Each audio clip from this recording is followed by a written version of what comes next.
নাম যদি না থাকে 6 নম্বরে আবেদন করবেন, সে তৃণমূল হোক বিজেপি হোক, কোনো সমস্যা নেই। তিনি হিন্দু হন আর মুসলমান হন। কোনো মৃত ভোটার যদি আইপ্যাকের বুদ্ধিতে বিএলওরা লিখে দেয় তার নাম বিজেপি কাটাবে। 7 নম্বর ফর্ম জমা দিব আমরা, 13,25,000 ডবল ট্রিপল এন্ট্রি আমরা বের করে জমা দিয়েছি। অনেক সংবাদ মাধ্যম বিজেপিকে দেখতে পায় না।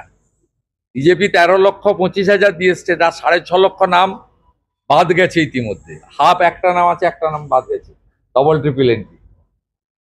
আর স্থানান্তরের 8 নম্বর ফর্ম, এখন এই ভবানীপুর বিধানসভায় আমি দাঁড়িয়ে আছি, এখানকারই কিছু বিহারের ভোটারকে তারা এখানে নাম ছিল চমকেছে, তারা বিএলও ফর্ম ফিল আপ করেনি। আমরা তাদেরকে দিয়ে 8 নম্বর ফর্ম দেওয়াবো এবং তাদের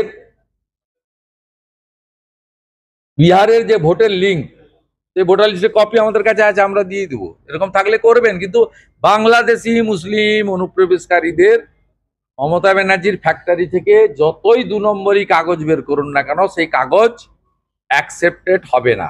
ইলেকশন কমিশনের গাইডলাইনের সঙ্গে মেকআপ হচ্ছে না, তারা ভারতীয় হতে পারে না।